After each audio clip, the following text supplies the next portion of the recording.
Class 11th subject है हमारा English. और जो हमारा आज का टॉपिक चला हुआ है वह a photograph composed by Shirley Toulson. इस पोएम में सबसे पहले अबाउट द पोएम देखते हैं एक बार। The poet describes how deeply she feels the loss of her mother. The poet describes, इस कविता के अंदर कवित्री वर्णन करती है, कवित्री बताती है कि वह अपनी माता की मृत्यु पर कितनी ज़्यादा आहत महसूस करती है, बहुत ज़्यादा आहत महसूस करती है। The poet looks at the photograph of her late mother. कवित्री अपनी स्वर्गीय माता के फोटोग्राफ को देखती है। With her two cousin on a sea beach, अपनी दो चचेरी बहनों के साथ में समुद्र के किनारे पर, समुद्र के तट पर, सी बीच पर। The mother was the eldest of the three, और उसकी माता उन तीनों में सबसे बड़ी थी।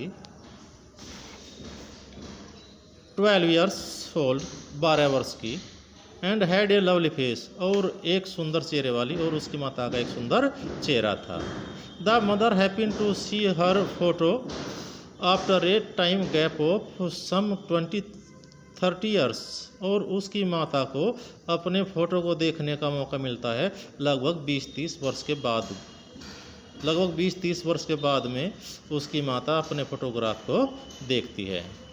She was amuse to see the pretty sea beach dresses of all the three girls. She was amused, और वह बहुत ही आनंदित होती है, टू सी देख करके, the pretty sea beach dresses, समुद्र के तट पर पहने वाली ड्रेस को, बहुत ही सुंदर ड्रेस को देख करके वह बहुत ज़्यादा खुश होती है। Of all the three girls, तीनों लड़कियों की, अपनी भी और दोस्त की, जो चचेरी बहनें थी उनकी भी, ड्रेस को देख करके वह बहुत ज़्यादा खुश होती है। The mother of the poet died some 12 years ago, और कवित्री की माता की मृत्यु लगभग 12 वर्ष पहले हो जाती है।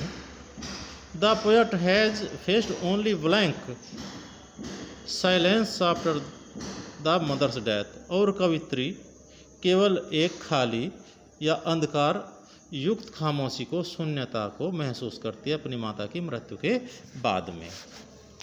अब एक बार ये पोएम देखते हैं। मैं पूरे स्टैंजा की रीडिंग लगाता हूँ, उसके बाद में मैं लाइन वाइज इस अर्थ को क्लियर करता हुआ चलूँगा। The cardboard shows me how it was when the two girls cousins went paddling, each one holding one of my mother's hands, and she the big girl some 12 years or so. All three stood still to smile through their hair at the uncle with the camera, a sweet face, my mother's.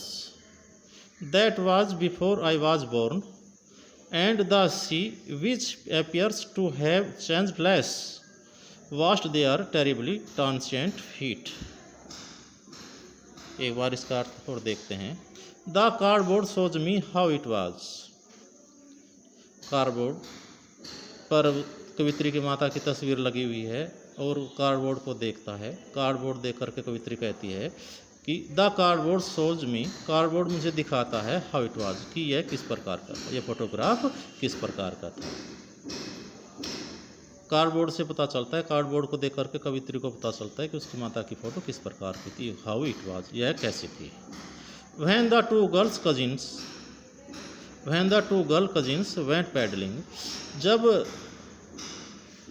दो चचेरी बहनें समुद्र पर गई थी paddling के लिए। Paddling का मीन्स होता है जो थुतले पानी में, जो कम गहरा पानी होता है, उसमें चहलकदमी करते हैं, उसमें तैरते हैं, उसमें घूमते हैं, तो उसे पैडलिंग कहते हैं। पैडलिंग के लिए गई थी। Each one holding one of my mother's hands, और वे दोनों में से प्रत्येक मेरी माता के हाथों को पकड़े हुए थी, मेरी माता के हाथ को पकड़े हुए थी। And see the big girl, और वह बड़ी थी, यानी कि कवित्री की माता उन दोनों लड़कियों से, अपनी चचेरी बहनों से बड़ी थी। सम 12 ईयर्स और सो, लगभग 12 साल की। उस समय कवित्री की माता की उम्र जो थी वो लगभग 12 साल की थी जिस समय वे समुद्र पर टहलने के लिए गए थे। All three stood still to smile through their hair, और तीनों की तीनों, ऑल थ्री, तीनों की तीनों, स्टूड स्टिल, शांत खड़ी हुई थी, टू स्माइल, मुस्कुराते हुए, थ्रो देयर हेयर, अपने बालों में से मुस्कुराते हुए तीनों बिल्कुल शांत खड़ी हुई थी। और बालों में से मुस्कुराते हुए इसलिए चूँकि समुद्र पर टहलने के लिए गए थे, वहाँ पर वे नहाए भी होंगे, उनके बाल भीगे भी होंगे और हवा भी तेज़ चल रही होगी, तो उनके बाल जो थे वो अस्त व्यस्त हो गए थे, बड़े बाल थे जो उनके चेहरे पर आ गए थे और उन्हीं बालों में से वह मुस्कुरा रही थी। एट द अंकल, अंकल की ओर, विद द कैमरा, जो कि कैमरे को लिए हुए था। ऑल थ्री स्टूड स्टिल, तीनों तीनों शांत खड़ी थी, टू स्माइल, मुस्कुराते हुए, थ्रो देयर हेयर, अपने बालों में से, एट द अंकल, अंकल की ओर, विद द कैमरा, जो कैमरा लिए हुए था। A sweet face my mother's, मेरी माता का एक बहुत ही प्यारा चेहरा था। कवित्री की माता जो थी बहुत ही सुंदर, बहुत ही प्यारे चेहरे वाली थी। That was before I was born, जो कि मेरे पैदा होने से पहले का था। यानी कि जो ये फोटोग्राफ थी ये कवित्री के पैदा होने से पहले की थी और उस समय उसकी माता की जो उम्र थी वो लगभग 12 वर्ष की थी। एंड द सी, और समुद्र, विच अपीयर्स टू हैव चेंजलेस, और समुद्र जो कि बहुत ही कम परिवर्तित होता हुआ दिखाई देता है। जो अमर चीज़ होती हैं उनमें परिवर्तन बहुत ही कम होता है। समुद्र में बहुत ही कम परिवर्तन होगा। आप पर्वतों को देख लीजिए, उनमें बहुत ही कम परिवर्तन होता है, समय का बहुत ही कम प्रभाव पड़ता है उन पर। एंड द सी, और समुद्र, विच अपीयर्स, जो कि दिखाई देता है या प्रतीत होता है, टू हैव चेंजलेस, बहुत ही कम परिवर्तित होता हुआ दिखाई देता है। Vast they are terribly transient went, और उस समुद्र ने उनके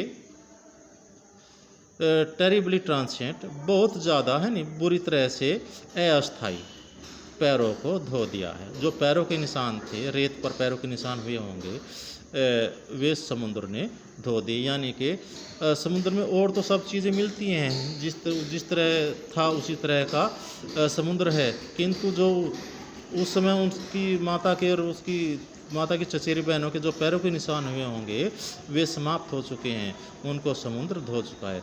और वे धो इसलिए गए हैं, साफ इसलिए हो चुके हैं क्योंकि वे बहुत ज़्यादा अस्थायी थे। आज बस इतना ही।